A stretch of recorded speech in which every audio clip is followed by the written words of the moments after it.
Hello and happy 2025. It's currently mid-January, which means it's the season for giving up on our goals. But not you, though. No, not you. I know you really want to, but I'm here to help you keep going. I know your motivation is waning, but the good news is you don't need motivation to keep going towards your fitness goals. Before we jump into this video, though, allow me to introduce myself. My name is Laura, and here on my channel, we talk all about how to become our favorite selves. I really hate the terms best self or highest self because they imply that there's some objectively perfect versions of ourselves that we should always be striving towards. And I just really don't believe in that. I don't like that idea. I don't find it helpful. So, my goal is not to help you become your best self. My goal is to help you become your favorite self. Now, if you're here because you are working on building a new exercise habit, a new movement habit, um, I know that this can be really hard to do. I have been an aerialist for 10 plus years. So I have my movement habit locked down, and I am here to share with you some lessons that I have learned over the years. I also used to be a certified personal trainer. Currently, I'm earning my master's in counseling. So I try to attack this issue from both sort of like the physical personal training side of things, as well as from more of a mental health and mindset based perspective. So, without further ado, let's talk about how to stay consistent with your movement habit, like actually. So, the first thing I want you to do is actually to sort of reframe what your goal is. So, with a new fitness habit, your goal might be weight loss, it might be weight gain, it might be gaining muscle, it might be a specific athletic achievement.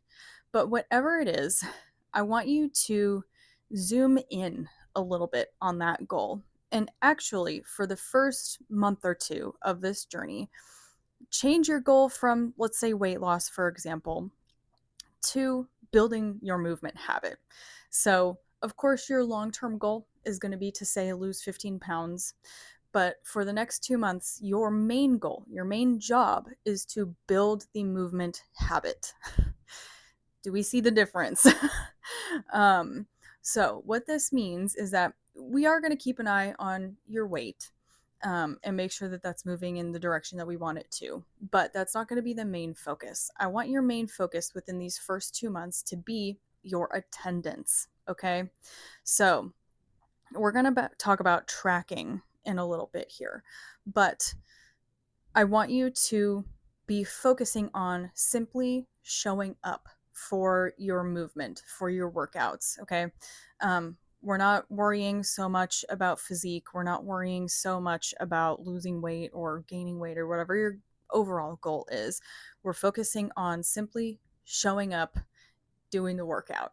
Now, if you're anything like me, you might be a bit of a perfectionist, which can really get in the way of things. I know that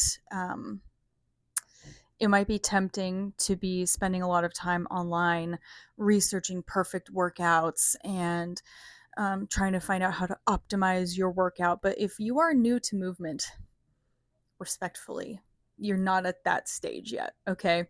Again, your job right now is to simply build the habit of showing up. Once you get that going, once you are in the habit of showing up and simply moving your body, then we can worry about optimizing. But for now, throw out optimization, throw out technique, throw out all of that stuff, okay? We are simply focusing on showing up. So let's talk about how to make that easier. We're going to make that easier by leaning into what I refer to as a minimum commitment, okay? I will use myself as an example. So, like I said earlier, I've been an aerialist for about 10 years. And while I love doing aerial, I love going to class, I love training for its own sake. I find it really fun. It doesn't feel like work to me, it feels like play. That doesn't mean I always want to go. In fact, a lot of the time, I don't feel like going. So, the rule that I have for myself is that if I am not physically exhausted And if I'm not injured, I have to go to class and stay for the warm up. If at the end of the warm up I still don't want to be there, I'm allowed to leave and I'm allowed to consider myself to have attended class. I get to check it off the box. I get to say that I worked out. I get to say that I went to class. But I have to go for the warm up. I have to stay for the whole warm up. That is my minimum commitment. Now, I picked this commitment as my minimum because it's so small and easy that I can't talk myself out of it. So, on those days when I'm just really not feeling it, I can remind myself, okay, I just have to go to the warm up. And if I still don't feel like being there after the warm up, I can leave. It is easy to get myself in the car and off to class. For you, it might be different. Your minimum commitment might be simply put on your workout clothes. Your minimum commitment might be simply drive to the gym. Your minimum commitment might be sign up for a class.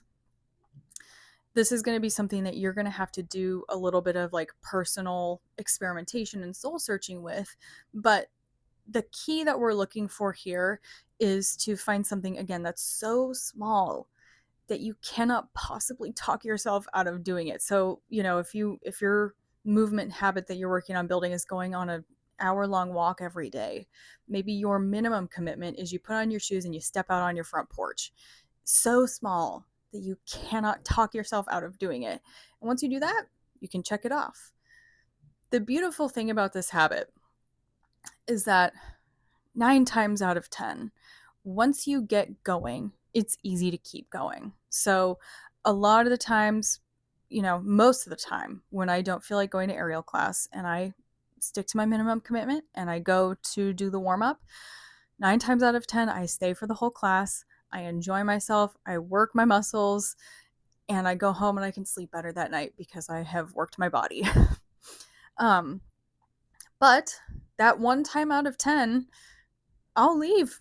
Sometimes I will leave. That's the other key to this. You have to give yourself genuine permission to leave after that minimum commitment is fulfilled in order for this to work. If I go to the warm up and I still don't feel like being there, I leave and I do not guilt or shame myself for not staying.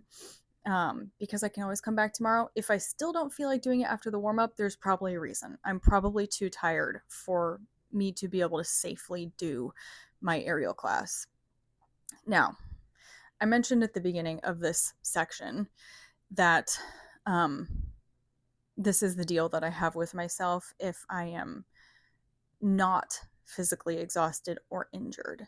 So let's talk about physical exhaustion and how to know if you are physically tired or mentally tired. Again, your mileage may vary. You're a different person from me, but the way that I can tell the difference is if there's a lot of mental drama, a lot of chatter going on in my brain about whether or not I should go to class. If my thoughts sound like, I don't want to go, I'm so tired, meh, then I have to go. If my thoughts sound like, I am exhausted, I need to stay home, then I stay home. Do you hear the difference? The content, the words of the thoughts might sound kind of the same, but if I get that kind of like whiny, oh, I'm tired, I don't feel like it, I don't want to go, then I have to go. But if it's a calm, settled energy, then that tells me that my body is too tired to create mental drama. And that's how I know that that's a day to stay home. So that's what I have to say on minimum commitments. Moving on. The next way that we're going to stay committed to our personal fitness goals in 2025 is to pick a form of movement that is fun. I feel like this is something that we forget really easily, that movement can and should be fun. It can feel like play. Like I said, I've been doing aerial for 10 years, and a big reason why I've been able to stick to it for that long is because It's fun. And it's fun for a number of reasons. I'm going to do a separate video about this because I have a lot to say on this topic, more than what I want to include in this video. But we'll leave it here for today. Be choosing movement that's fun for you. If the movement that you're doing, the kind of exercise that you're doing hurts you, makes you feel unnecessarily insecure, brings up a bunch of like childhood PE trauma, don't do that. Do something else. There's so many ways to move your body that aren't running the mile or lifting weights in a gym full of meathead bros. like, um, so like I said, I'm going to do a follow-up video on how to find and pick a form of movement that feels good and feels like fun and play. But for now, we'll just leave it here. Do something that's fun, again, because you don't need willpower to show up for things that are fun. When you feel internally drawn to doing that thing, you don't need to hype yourself up every day. The next one that we're going to talk about is tracking your progress. Again, if you're anything like me, your chest might be tightening at the thought of tracking your progress. Okay, so we're also going to talk a little bit about emotional regulation. For me, tracking my progress can feel really resistant, because a lot of the times in my past, I have selected goals from a place of inadequacy, from a place of I need to achieve that goal in order to feel good about myself, in order to allow myself to be happy, in order to feel worthy as a human being. And so tracking my progress feels like a constant reminder of how much I don't measure up, how far I am from reaching that goal, how far I am from being worthy. Ugh, it hurts, right? So if this feels relatable, I want to offer a little bit of a perspective shift, okay? So, one reason why I am a fan of tracking progress is because it's almost like exposure therapy to that mindset. That, like, let's go back to the weight loss example. Let's say you're trying to lose 15 pounds in 2025, and tracking your progress feels really confronting because it's a constant reminder of how far you are away from your goal weight. If you track your progress, you desensitize yourself to your current weight, your current body, and it gets easier. It feels kind of counterintuitive, but it gets easier to show up and track your progress and sort of mentally, emotionally detach from where you are currently. When you're less detached to where you are currently, it's easier to move forward to where you want to be. It's easier to embody this perspective of I'm doing this, I'm on this weight loss journey just to see if I can do it. I'm doing it because I want to, not because I have to. So there's that piece. Another piece of it is, personally, I find that if I can get past those initial few days, maybe weeks of, ugh, this is really confronting, I feel really bad about where I am now. If you stick with it past that initial hump, so that when you're tracking, you do start to see progress, then it turns into a really rewarding thing. Again, with the weight loss example,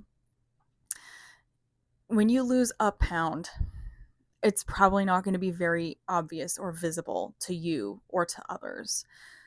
But if you are tracking it in like a spreadsheet or on an app or something like that, and you can watch the line move, that helps you maintain positive reinforcement, positive motivation in that period of time where you're working your little tushy off, quite literally, but you're not physically seeing results yet, right?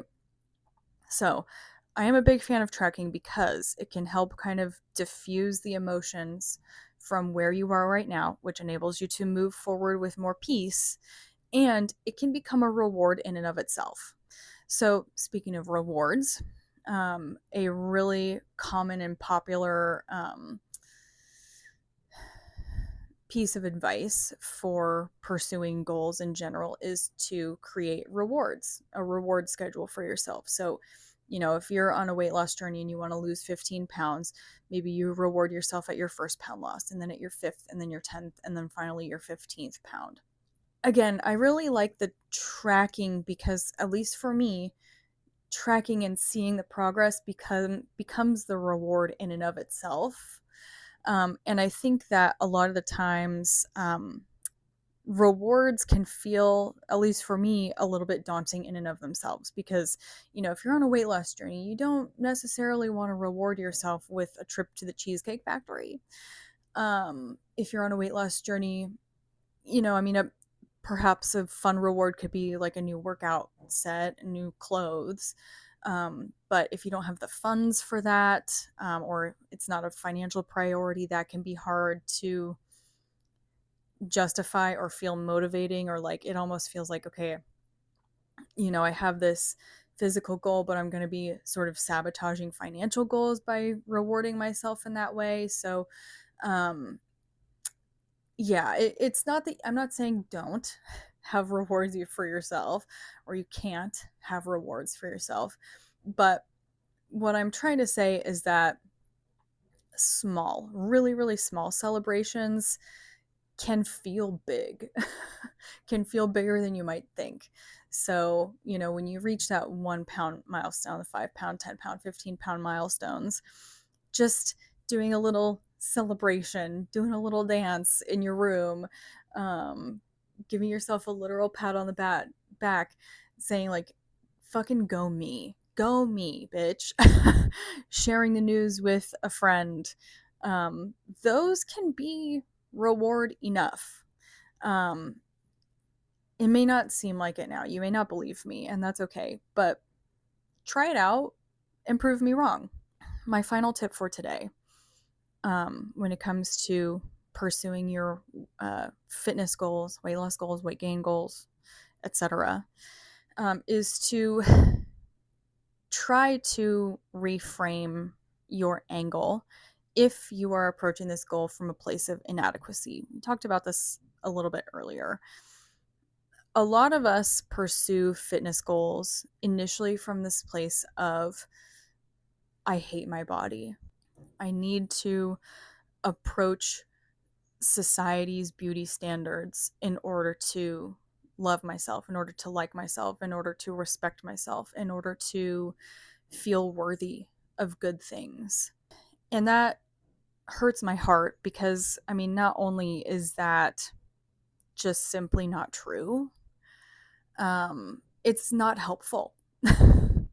um, you're unlikely to be able to sustain willpower if you're coming at it from a place of, I will hate myself until I achieve this goal. Because guess what? When you achieve that goal, you're going to find some other reason to hate yourself. So I want to offer a different perspective, and it may not feel accessible currently, but just to plant the seed in your brain. What if you are pursuing your fitness goal from a place of, I love myself and I deserve to achieve my goals because I love myself? What if you are approaching your goals from a place of, I just want to see if I can do this? I just want to give myself a challenge and see if I can do it. Again, to offer another example from my own life, about a year ago, I decided to do a little weight loss experiment. I wanted to lose 20 pounds, and I have always struggled with food. I've never really struggled with movement, but I and it's interesting. My issue isn't so much overeating or under eating as it is, I just resent the fact that I have to eat every day. I find it very inconvenient that I have to eat every day. And so what that means is that I will turn to easy not very healthy foods because I don't like to think about meal planning. I don't like to cook. I don't like to go grocery shopping. I don't like anything to do with food. It feels like a huge burden to me. Um, but yeah, that means that I'm eating a lot of convenience foods that are calorically dense and not nutritionally dense. So last year, I decided, you know what? I'm going to go on this weight loss journey and I'm going to tackle it from the angle of food because I would like to improve my relationship with food in this way, start to try to have more fun with it, just to see if I can. And also, another thought that really supported me through that was I have really built up a great relationship with myself internally, and I want my body to look as strong as I feel in my heart. So, yeah, it was not coming from a place of, oh my God, I need to lose weight because I look like a disgusting ogre. It was coming from a place of, I look good now and I want to look even better. I look good now and I want to look stronger. I want people to see an external version of me that reflects my internal version of me. So, yeah, take that as you will. I know that mindset shift is easier said than done, especially in the day and age of social media and these like crazy body standards that we have. But yeah, hopefully this video has helped you. Let me know in the comments if anything stood out to you. Let me know what your fitness goals are for 2025. And come back next week for my video on how to make movement more fun, especially if you're somebody who has um, emotional baggage around exercise. So, yeah, hope you have a great week. I'll be back in a couple of days because I am also doing a second series on this channel of tracking my journey to getting monetized, speaking on the topic of tracking progress. So if that's something that interests you, come back in a few days. I'll be back to talk about that. But yeah, otherwise, I'll see you in the next one. Thank you for watching. Bye bye.